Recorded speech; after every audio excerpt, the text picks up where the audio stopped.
It's 2 a.m. You're lying in bed, completely still, and your brain has decided this is the perfect time to replay an awkward conversation from 3 years ago. You didn't choose this. It just happened. And no matter how tired you are, your mind won't let you put it down. You assume this is a modern problem. Screens before bed, too much caffeine, a mind that's simply overstimulated. But the pattern is much older than any of that, and it wasn't a malfunction. It was a system working exactly as designed. Think about the last time you tried to solve a problem calmly during the day, and compare that to the version of the same problem at midnight. Somehow it's bigger at night. Darker. More certain to go wrong. That's not a coincidence, and it's not just you. Evolutionary psychiatrist Dr. Randolph Ness has spent much of his career studying why anxiety exists at all, instead of assuming it's simply a flaw to be fixed. His research describes something called the smoke detector principle. A smoke detector that goes off too easily is annoying. A smoke detector that fails to go off even once can be fatal. Evolution, Ness argues, built human anxiety the same way, tuned to false alarms on purpose, because the cost of missing a real threat was so much higher than the cost of one more sleepless hour. So why does that alarm get louder specifically at night?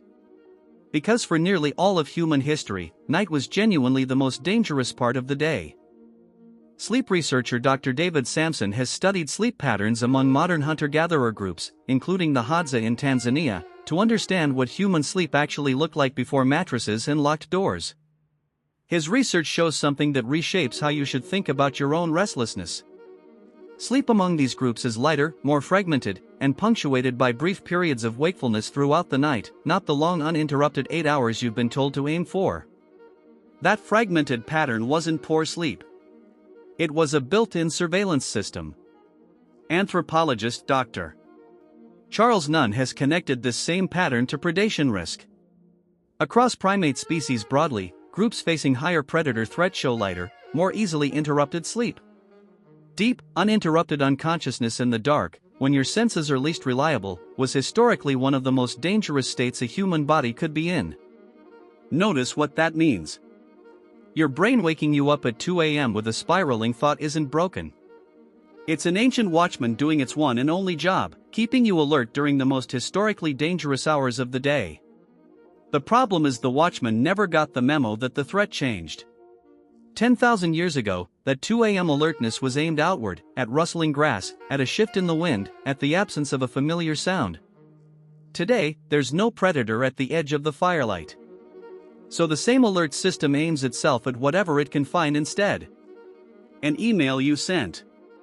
A conversation that didn't land right. A decision you're not sure about.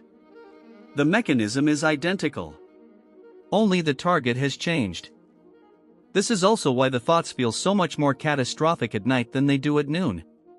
Cortisol and other stress hormones follow a natural daily rhythm, and the mental filters you rely on during the day, the ones that keep worry proportional, are measurably weaker during the low point of that rhythm.